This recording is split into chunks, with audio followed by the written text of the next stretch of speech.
Бәріңізге сәлем. Бұл видеода мен сіздерге екі инемен оң жақпен және теріс жақпен қалай тоқимыз сол әдісін көрсетем. Орысша айтқанда бұл лицевая сторона, ал екінші жағы изнаночная сторона деп айтылады. Бұл самый простой узорлардың бірі, өте әдемі шығады. Жалпы тоқыма дүние үнемі әдемі болып көрінеді. Егер де сіз тоқыма қызығып жүрсеңіз, бұл видеоны міндетті түрде соңына дейін қараңыз. Жандары осындай өрілген, әдемі болып шығады. Жаңадан бастап келе жатқан қыз келіншектерге өте түсінікті болатындай етіп түсірдім видеомды, соңына дейін қараңыз. Ең алдымен мен жай сіздерге көрсету мақсатында 22 ілмек іліп алам. Ілмек ілудің әдісін мен бөлек видеоға түсірдім. Соның ссылкасын қазір жоғары қалдырып кетем. Сол жерден қарап алыңыздар. Міне бірінші ілмекті ілдім. 2, 3, 4, 5, 6, 7, 8, әдейі асықпай көрсетемін. 9, 10, 11, 12, 13, 14, 15, 16, 17, 18, 19, 20, 21, 22. Қатты тартпаңыздар, осы ілмекті іліп жатқанда барынша жұмсақ, жеңіл жасауға тырысыңыздар. Енді бір инемізді шығарып аламыз. Кейін тоқыманы бастаймыз. Енді астыңғы жіпті байлап қиып тастасаңыздар болады, ол бізге керек емес. Ал бірінші ілмекті мен өзім әдетте тоқымаймын. Егер тоқимын десеңіздер, тоқуға да болады, немесе тоқымай бірінші ілмекті шешіп алсаңыз да болады. Міне біз инені жіпке салғанда ар жағынан саламыз. Қазір мына жіпті байлап тастаймын.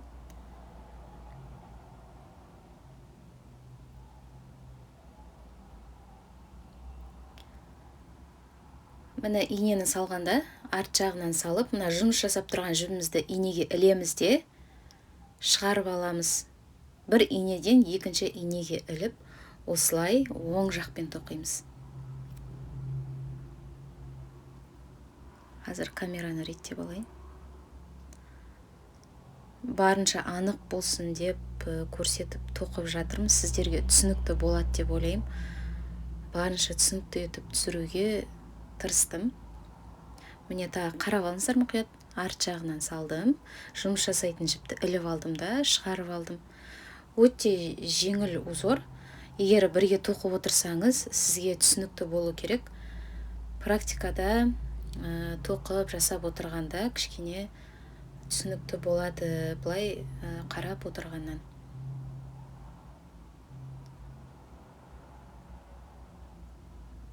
Саламыз, жіпті аламыз. Бір инеден екінші инеге қарай қос ілмектерді ілей береміз. Бұл орысша айтқанда лицевая сторона. Кішкене кей жағдайда орысша түрімен айтқан ыңғайлы. Бірақ барынша қазақ тілімен жеткізіп тырысып отырмын.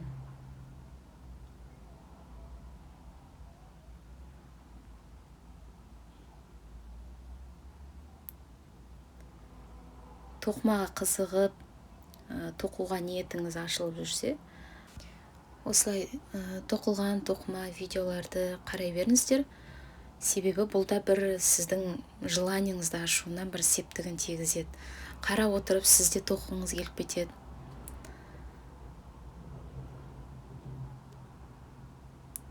Осы міне бірінші жол, бізде орысша айтқанда бірінші ряд. Осы бірінші жолды біз оң жақпен тоқимыз.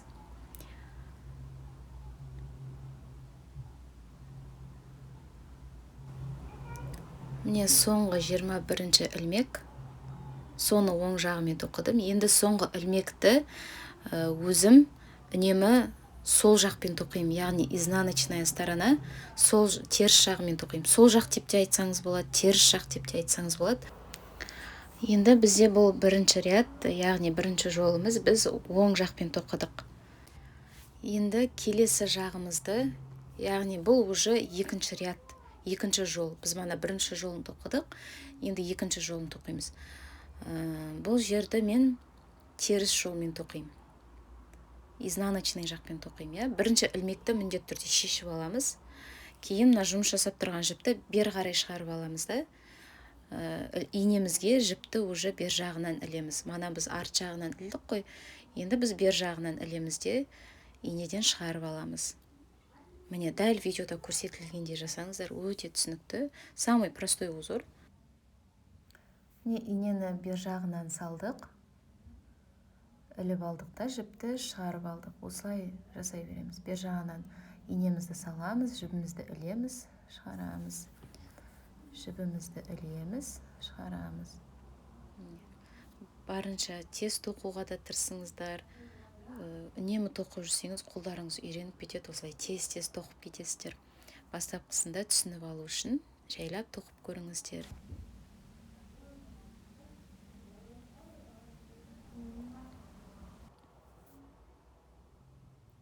Міне осы бізде теріс жақ. Жіпті бер жағынан ілеміз, шығарып аламыз.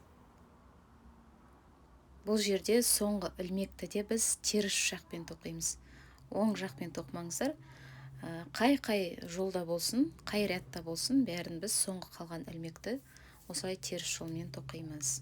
Міне мынау бізде уже изнаночная сторона теріс жақпен тоқылған.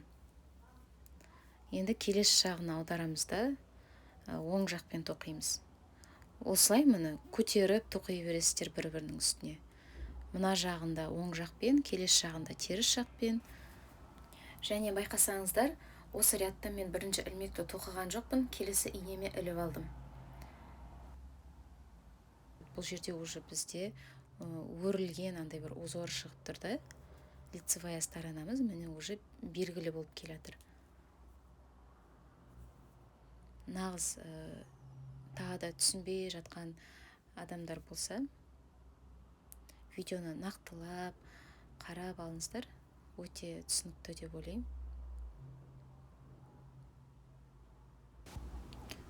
Міне осы жолын оң жағын тағы бір қарап шығыңыздар. Ары қарай уже самостоятельно өздеріңіз тоқыңыздар. Мен өзіме қажет ұзындықты тоққаннан кейін сіздерге видеода көрсетем. Қазір мен видеоны скоростын кішкене көбейтем. Қажетті ұзындықты тоқығаннан кейін сол жерде кездесеміз.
Міне соңғы рядты тоқып жатырмын.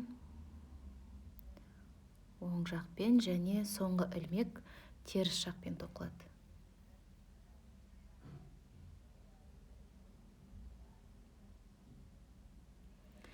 Міне осындай әдемі узор, ең жеңіл узор, самый простой.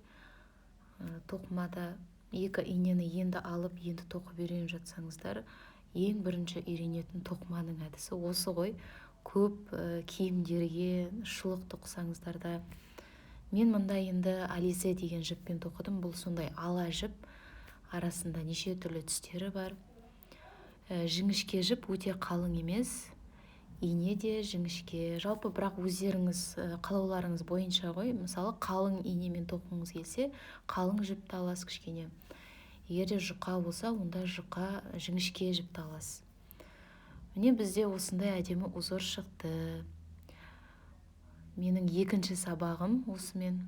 Бірінші сабағым жаңа ілмекті қалай теру керек үйреттім. Ал екінші сабағымда ең жеңіл узорды тоқыманы енді бастап келе жатқан кісілерге арнап осындай видео түсірдім. Жандары осындай әдемі өрілген тәрізді болып шығады. Маған өте ұнайды. Осы екі инемен тоқыған өзіме қатты ұнайды. Осымен сабақ бітті. Видеомды қарағаныңызға рахмет, және менің каналыма тіркеліп қойыңыз. Келесі видеода көріскенше.